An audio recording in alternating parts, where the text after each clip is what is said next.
Isang magandang gabi po sa bawat isa po sa atin. Nais ko po kayong i-welcome sa isang panibagong pagkakataon na ibinigay po sa atin ng Panginoon para tayo po ay makapag-aral ng Kanyang salita. Salamat po dahil patuloy na niloloob ng Panginoon na ang bawat isa ay makapakinig ng may kalayaan, malayang maipahayag din ang kanyang salita sa pamamagitan ng platform na ito at nawa patuloy ngang magamit ng Panginoon ang mga buhay natin, ang bawat pagkakataon na ibinibigay ng Panginoon sa atin para ang kanyang salita ay maging mamunga sa ating mga buhay at tunay nga na maipalaganap ito sa lahat ng tao. Amen. Ayan, sige po, bago po tayo mag-umpisa sa gabing ito, nais ko po kayong anyayahan sa isa pong panalangin. Panginoon, sa gabing ito, patuloy ka naming pinapasalamatan at binibigyan ng lubos na kapurihan sa isang panibagong pagkakataon, panibagong gabi na kung saan kami po ay mag-aaral at tutunghay sa iyong salita. Lord, alam ko po na kalooban mo na mapakinggan ang iyong salita at sa pamamagitan ng pakikinig, Lord, ang aming pananampalataya, O Diyos, ay patuloy na lumalim, lumago, Panginoon, Lord, sa aming pagkakilala sa iyo at nang sa ganon, Lord, maintindihan at maunawaan namin ang kalooban mo at makasunod sa kalooban mo ito. Pagpalain mo po, O Diyos, ang gabing ito, lalong higit ang salita na gagamitin mo po upang kami din ay mapuspos, malubos, Lord, ang aming karunungan at kagalakan, Panginoon. Lord, mas makilala ka namin sa mas malalim pang kaparaanan at maging paraan ito para maihayag, O Diyos, ang iyong kadakilaan. Lord, ang kapurihan, Lord, na nararapat para sa iyo.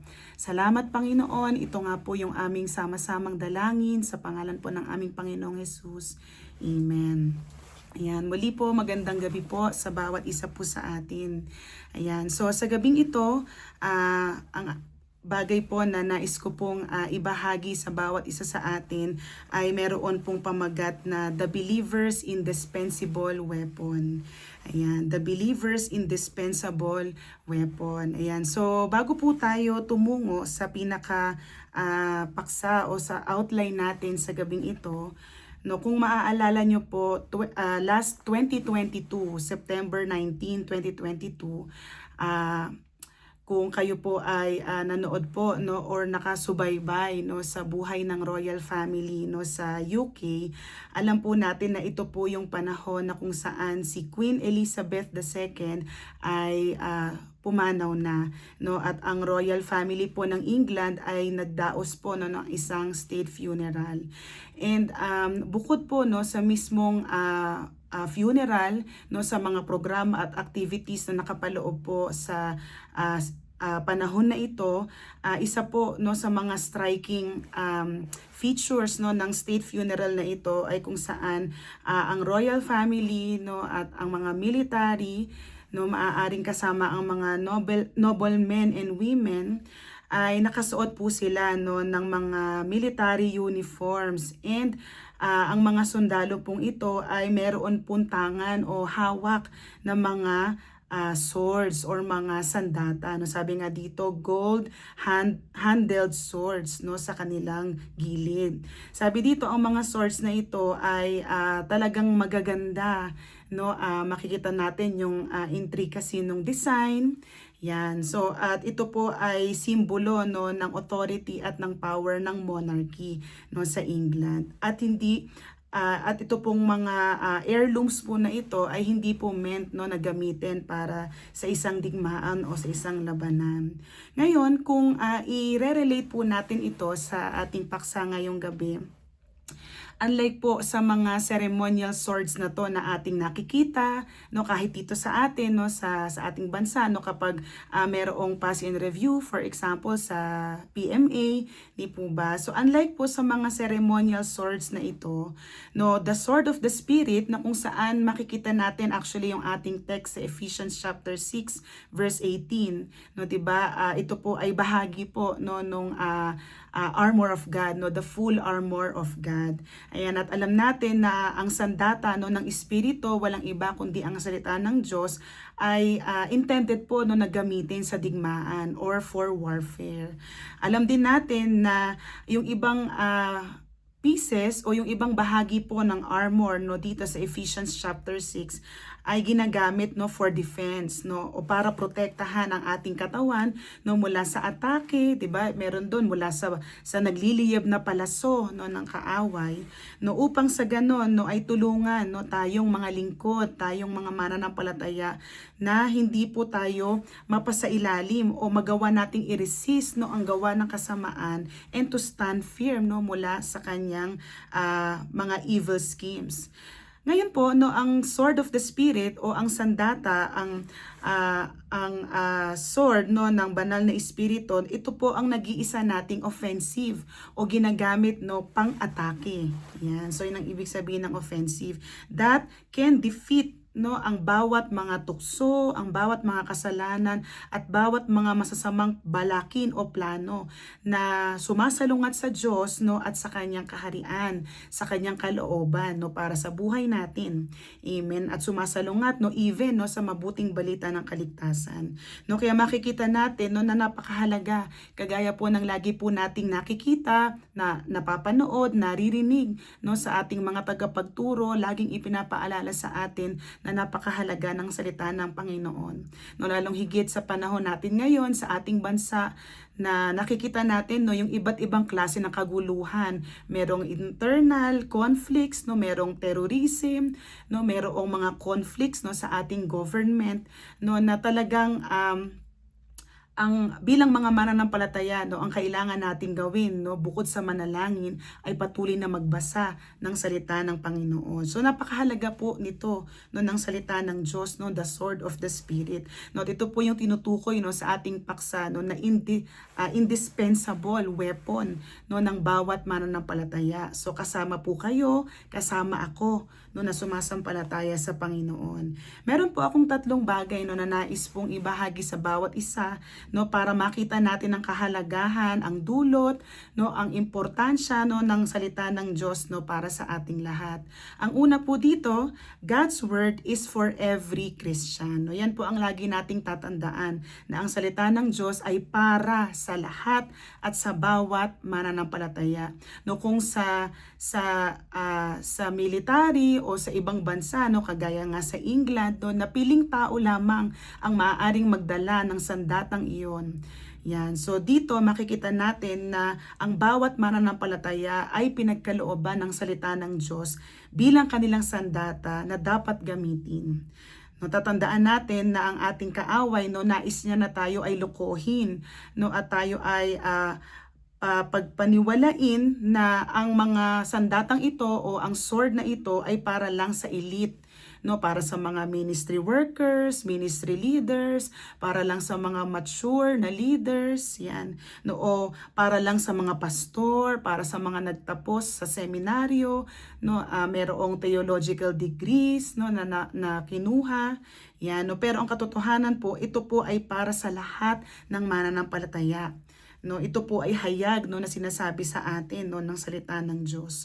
No, kaya nga 'di ba, no, pagka binasa natin yung kabuuan ng Ephesians 6, no, ang audience o ang sinusulatan ni Pablo, ang kinakausap ni Pablo dito is hindi lang yung leaders, no, sa Ephesians, no, kung hindi ang bawat mananampalataya sa Ephesians hanggang sa panahon natin ngayon, no, tayong mga mananampalataya. Sabi dito, the Holy Spirit helps us wield it, no? Dahil ang sword na ito ay para sa lahat ng mananampalataya, ang tulong ng banal na espiritu ay para agapayan tayo, no, para tulungan tayo na gamitin ito, no, sa tamang paraan at sa term, no, ng ating Panginoon. No, sabi nga po sa 1 Corinthians chapter 2 verse 12, He enables us to understand the things freely given us by God. So ano po yung mga bagay, no, na hayag no, buong kalayaan no, na ibinigay ng Diyos sa atin. No, makikita natin yan no, sa kanyang salita.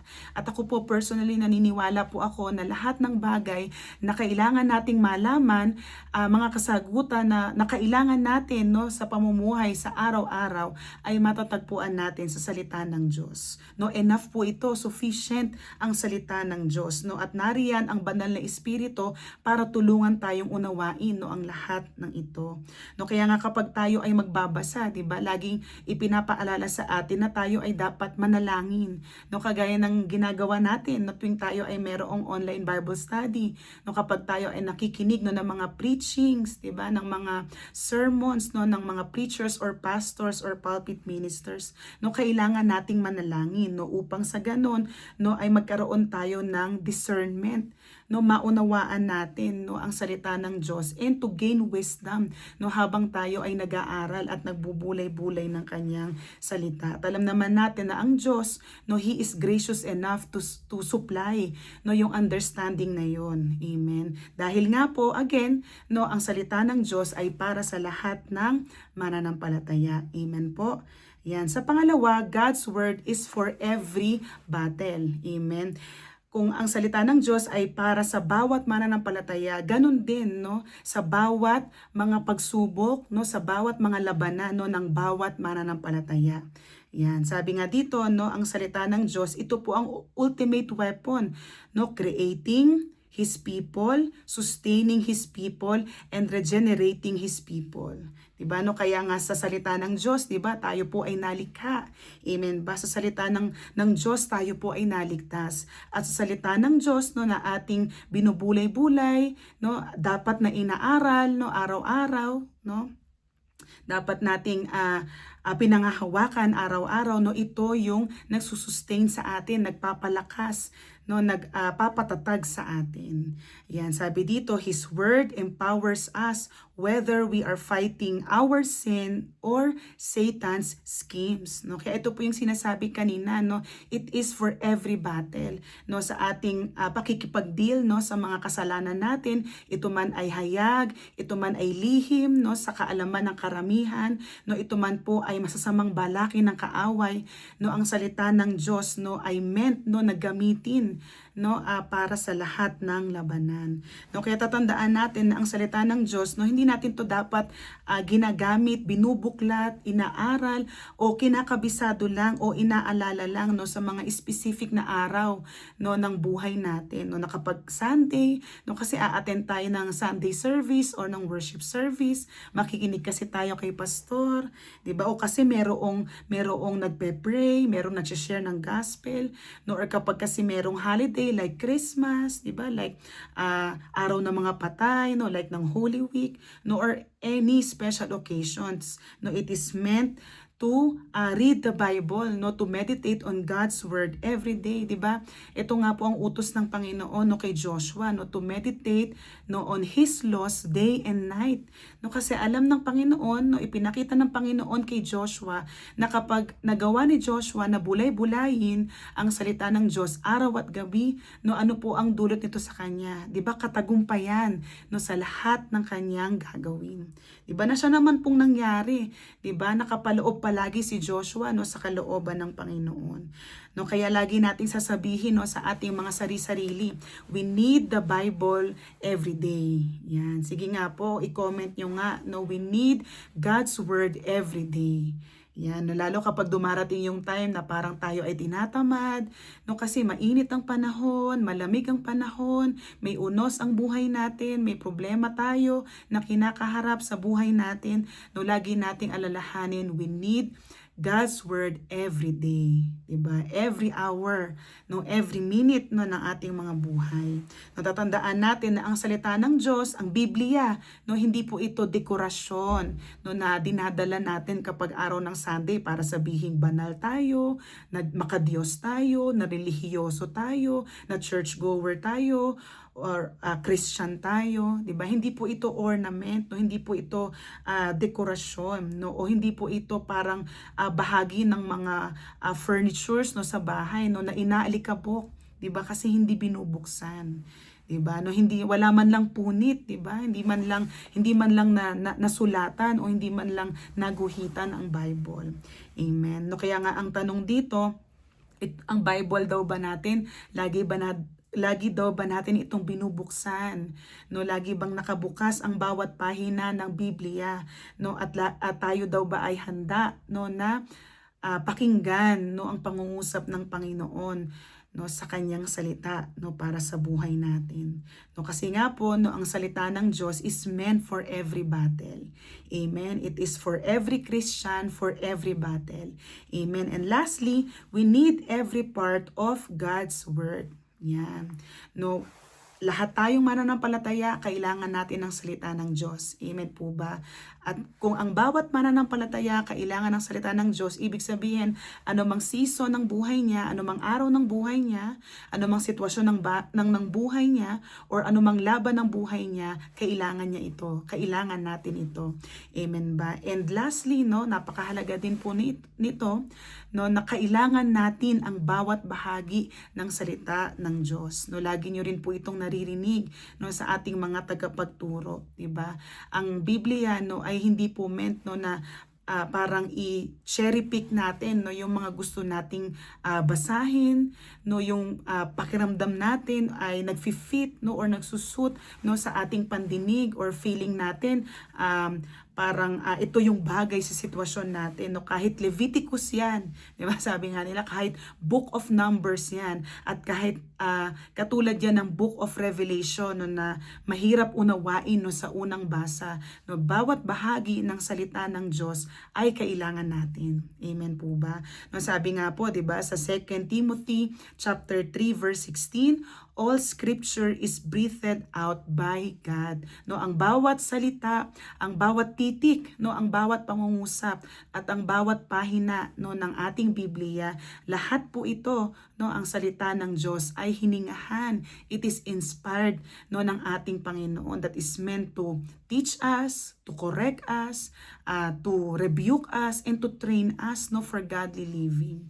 No, kaya kung tayo ay nag-cherry pick or namimili lang, no, ng gusto nating pakinggan o namimili lang ng gusto nating basahin, no, hindi natin magagawang maintindihan yung kabuuan, no, ng inihayag na kalooban ng Diyos na nais niya na makita natin.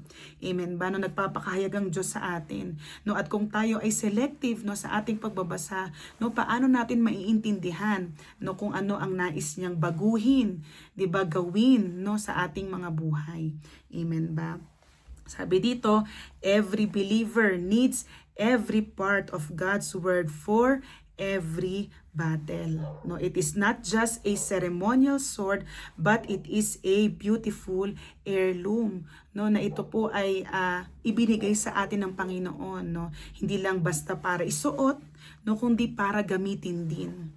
No, hindi lang para masabi na ako ay kargado, no, ng full armor ng Panginoon, no, pero hindi naman natin ginagamit. No, gagamitin natin, no, ang bawat bahagi, no, ng armor, no, ng Panginoon, 'di ba? And gagamitin natin, no, ang salita ng Diyos hindi para, no, sa ating mga selfish ambitions or desire, no, but syempre, no, for the glory of God.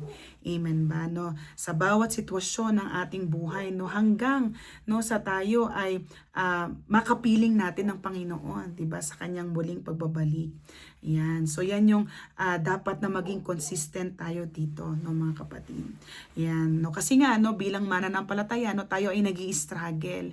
'Di ba? No, wala naman kasi talagang exempted, 'di ba, no, sa mga problema, no, at kahit sabihin na tayo ay kumilala na, no, tayo ay iniligtas na ng Panginoon, no, naroon pa rin, no, yung kasalanan na nandiyan sa ating paligid, 'di ba? Nais tayong alipinin ulit. No, kung wala tayong alam na salita ng Panginoon, 'di ba? No, paano tayo makakalaban? 'Di ba, sabi nga ng Panginoon, ang laban ay laban niya. Diba? No, paano natin maiintindihan yun, no, kung hindi natin siya nabasa at hindi natin siya naintindihan. Amen po ba? So nawa po no, meron po tayong natutunan no sa gabing ito. Nawa tayo po ay napaalalahanan, napalakas, napatatag ng salita ng Diyos no, at kaya nga ang aming panalangin, ang aking panalangin, no, wag po tayong magsasawa no kapag dumarating yung time na napakahirap magbasa. No, sabi nga no, yun yung time na dapat lalo tayong magpursiging magbasa. Amen ba? No, lalo kapag dumarating yung time na parang mas nagiging confusing, parang mas nagiging madilim no yung bukas no para sa atin. Mas lalo natin kailangang makita yung liwanag niya no sa pamamagitan ng kanyang salita. Amen po ba? Ayan, sige po, tayo po ay muling manalangin sa Panginoon bilang pasasalamat na kanyang inihayag ng may kapangyarihan, ng may kalayaan ng kanyang salita sa gabing ito. Hallelujah. Panginoon, salamat pong muli sa gabing ito na siyang ipinagkaloob mo po sa amin. Lord, sa kalayaan, sa pagkakataon, Panginoon. Lord, na patuloy mong binubuksan, O God, upang ang salita mo ay marinig namin. Lord, nang walang anumang hadlang. Lord, na walang anumang sagabal, Panginoon. Lord, salamat dahil ikaw po ang patuloy na nagbukas ng pandinig ng aking mga kapatid, Panginoon, upang sa ganon, Lord, hindi lamang sila makibahagi, Lord, for the sake of attendance, Lord, for the sake of just showing up, O God, but Lord, aktibong makabahagi, Panginoon, Lord, para talagang unawain, isa puso, Panginoon, at tanggapin ng may kagalakan at pagpapasalamat ang itinuro mo sa amin sa gabing ito. Lord, alam ko po, Panginoon, na ang salita mo ay may lubos na kapangyarihan, Lord, na hindi lamang may kakayahang maging kasagutan, Lord, sa aming mga panalangin at pangangailangan, pero merong lubos na kapangyarihan para bumago, Lord, ng aming pagkatao, Lord, bumago ng aming puso, magsaayos at maglinis ng aming kaisipan, Lord, upang sa ganon, kahit anumang sitwasyon, O Diyos, ang aming kalagyan, Lord, kami po ay laging handa, Lord, na sumunod pa rin, magpasalamat pa rin, maglingkod pa rin, Panginoon, para sa iyo. Lord, salamat po, Panginoon, at dalangin ko, Lord, na patuloy na ang bawat salita, Lord, na naipunla, Lord, sa puso ng bawat mga kapatid ko sa gabing ito, Lord, ay patuloy mong palaguin, Panginoon. Gamitin mo po ang kanilang mga sitwasyon upang makita nila, Lord, na ang salita mo ay tunay na nangungusap sa kanila, O Diyos, na ang bawat sitwasyon, Lord, ay maghantong sa kanila, Lord, para buksan, Lord, ang salita mo, buksan ang kanilang mga Biblia, Panginoon, and Lord, to be amazed, Lord, sa bawat mga kababalaghan, Lord, sa bawat mga mabubuti at mga kakaibang bagay, Lord, na nais mo pong ipakita at ituro mo, Panginoon, sa kanila. Panginoon, sabi mo, Lord, tumawag kami sa iyo, Lord, at ikay sasagot, Panginoon, at alam namin na ang paraan mo ng pagsagot sa amin, Lord, ay sa pamamagitan ng iyong salita. So be it, Panginoon, Lord, na patuloy, Lord, na laging mailagay sa puso namin, Lord, yung kauhawan, Lord, yung kagalakan, Panginoon, sa iyong salita. Lord, salamat po. And we also thank you, Panginoon, for blessing this platform, Panginoon, Lord, na nagagawang abutin nito, Panginoon, maging ang mga tao, Lord, na hindi namin kakilala, Lord, hindi namin nakakasalamuha pa, Panginoon, at nawa, Lord, lalo pang maging kapaki-pakinabang, Lord, ang bawat mga online services na ito, O Diyos, Lord, para sa advancement, sa expansion, Lord, ng iyong kaharian, Lord, dito sa lupa, and Lord, higit sa lahat, para, Lord, sa iyong kaluwalhatian, Lord, sa iyong kaluguran, O Diyos, Lord, para sa iyong katanyagan, Panginoon, na ikaw ay makilala nila bilang nag-iisang Diyos na banal, makapangyarihan at buhay sa lahat. Salamat, Panginoon. Tunay nga na sa iyo namin ibinabalik ang lahat ng pasasalamat at papuri. Ito po yung aming sama-samang dalangin. Sa pangalan po ng aming Panginoong Hesus, ang lahat po ay magsabi ng Amen and Amen. Muli po, maraming salamat sa bawat isa sa atin at to God be the glory. Magandang gabi po.